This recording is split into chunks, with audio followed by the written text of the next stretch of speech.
let us look at three examples. The first example,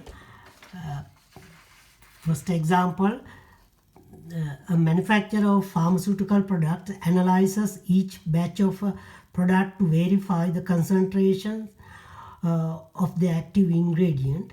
The chemical analysis is not perfectly precise. In fact, the repeated measures follow a normal distribution with mean mu equal to the true concentration and with a standard deviation sigma equal 0.0068 grams per liter. Three analyses of one batch give concentrations, those three values. To estimate the true concentration, give a 95% confidence interval for mean 95% confidence interval for the for mu. Okay, so these are the concentrations. So the mean of that, so that's what you want to estimate. So what you want is at the 95% confidence interval for mu. Okay, so you have the data, the sample size is you have three values, and so for those three values, so I figured those values. So the x bar is that 0.84043 and the s value. So you can always figure out by putting them into the memory of your calculator. Okay, so for this, so now you have, so basically what you're looking at is that so whatever the distribution, we need to look at the conditions are all right. We want to end up with a confidence interval for that. So we already know the confidence, the formula for the confidence interval, x bar minus ZR power 2 sigma over square root of n, that this is the interval. Okay, so the x bar minus ZR power 2 sigma over square root of n, the same thing with the plus sign.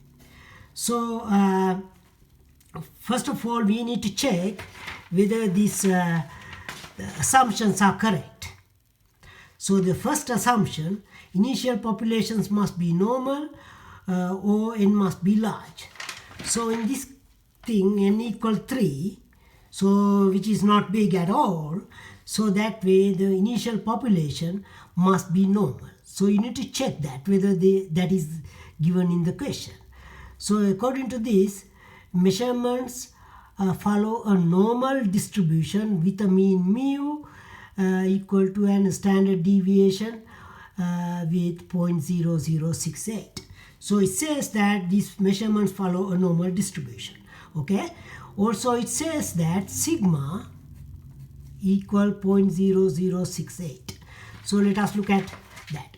So initial population, so it says that normally distributed, this part is correct, so we don't need that. So the second one, sigma must be known. So yes, it is given, so that way we don't need the large n again. Okay, so we don't need to worry about that because we already know that. So according to that, that's a random sample, they are pulling three values, so all three conditions are all right. So in other words, we can get a reasonable answer now. Okay, so we can get a reasonable answer because the answer is good actually. So this is that. So we need to get the table value. Since you are looking at a 95% confidence interval, so we need to get the table value.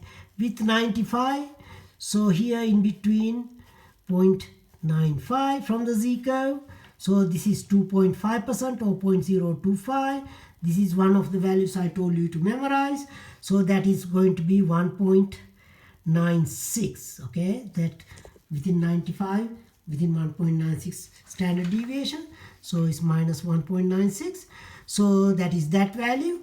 Okay, so here x bar, which is 0.84043 minus the table value goes with 90%, 95%, 1.96 times that the sigma. So in that formula, the sigma, which is 0.7 0.0068 divided by square root of 3, that the same thing with the plus sign over there.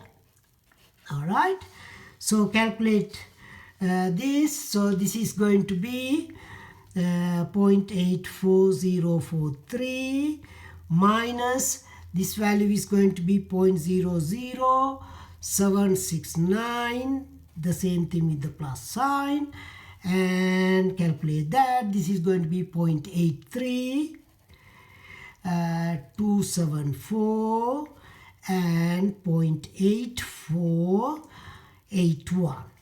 So you guys need to keep minimum 4 decimal places accuracy when you calculate these things, okay? So don't round these numbers too much. Try to keep at least minimum 4 decimal places accuracy. So this is the confidence interval. So say for example, if you want 90% confidence interval, so all you have to do is that change this number by 1.645, as I said before, okay? So part B, give a practical interpretation of the 95% interval in part A. So in other words, what is the meaning of this interval? So if somebody asks you give this interval, so what is that? Anyway, so this is the interpretation goes like this actually. Say for example, if you pull one sample for this particular sample, the one we got, this is the answer.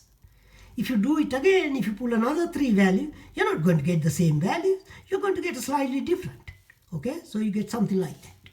So if you redo it again, you're going to get something else. If you redo it again, you're going to get different answers. Okay, so things like that. Every time you pull a sample, you're not going to get the same values. So if you look at this thing now, the probability statement, so it's a probability statement actually in the beginning, like we got this interval from this probability statement right there. So that's the chance that this quantity that going to be within from here to here is 95%. Okay, so in other words, the chance is that. So in other words, what it means is that if you pull random samples again and again and again, or then in repeated sampling, if you keep doing it like that, we don't know whether what you got is correct, but this is the unknown mu value. We don't know that. Okay, that value is going to be in these intervals 95% of the time. In other words, here and there, when you get an interval like that, this value may not be in that interval from here to here. But 95% of the time, you are correct. In other words, the interpretation goes like this. In repeated sampling, means that if you repeatedly pull the samples like that, 95% of the time, this unknown mu value within the margins you are going to get. That's that. So in some sense, you really don't know what you got is correct exactly, but there's a 95% chance where that is correct. Okay. So anyway, so that's how you interpret that. So part C, find an 80% confidence interval for mu. So how you get the 80% confidence interval? So all we have to do is that change the table value, okay? So when you say 80%, I need to get the right table value now from the Z table. So here, from here to here must be 80%. This part must be 80%, okay? So this is the Z table value.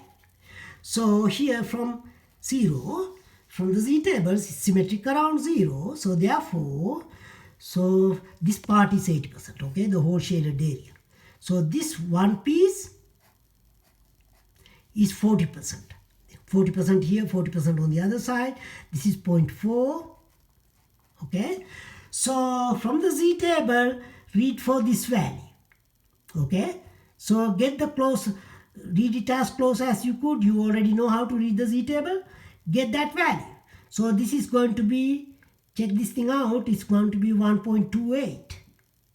That's the closest value. Very close to that 0.4. Okay. So 1.28. So then The only difference is that you just need to change that. So this number by that.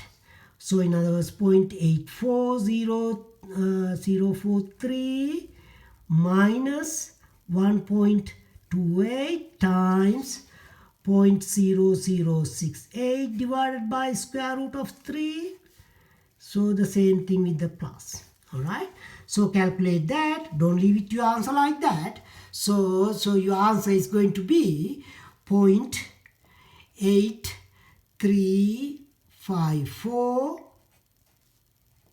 all the way up to 0.8454. Again, keep a minimum 4 decimal places accuracy. Okay. So that is that. So part D. So this one, do you have the required conditions, assumptions for the interval in part A and C to be valid? Yes, that's already I checked that one while I was doing part A. Okay, so in other words, that the conditions I checked over there, so they are correct. So in other words, the assumptions are good. Okay, so in other words, we have a reliable answer. So now part E, if sigma is unknown. So in this question, sigma is given. Suppose that is not given. Okay, so in other words, suppose this part is not given. Can you give a 95% confidence interval for mu? Okay, so in other words, can you construct a confidence interval for mu? So what we were looking at is that the conditions. So what I said, either sigma must be known, or if sigma is unknown, if it is unknown, so then n must be large, so that we can replace the sigma by the s value. But here in our example, n is way small, n equal 3. Okay, so it's not, so in other words, this n must be large means that, as I mentioned before, this is not depend actually. So most people, if you are dealing with a continuous random variable, most people sort of think that 30 is okay number. Okay, but later I will show you why that is the case. Okay, so but anyway, this is 3, no way enough. Okay, so in other words, we cannot, as of now, we cannot. So this is the next chapter actually I am going to deal with you.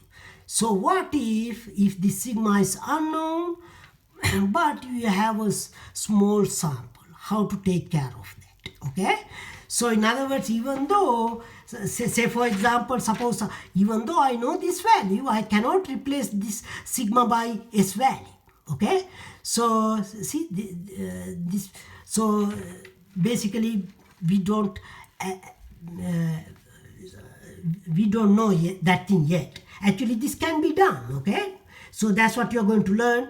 As of now, you cannot answer this question, but this is what we are going to do next. Okay, and also there's one more part I need to tell here. If you look at these intervals, see, you remember that this is x bar, okay, any part, okay, x bar minus this piece, x bar plus that. So the whole interval is centered around x bar, if you look at it correctly. Okay, so the x bar minus that, x bar plus that. Sometimes this part is known as the margin of error. Later we will again get into that. So this is known as the margin of error.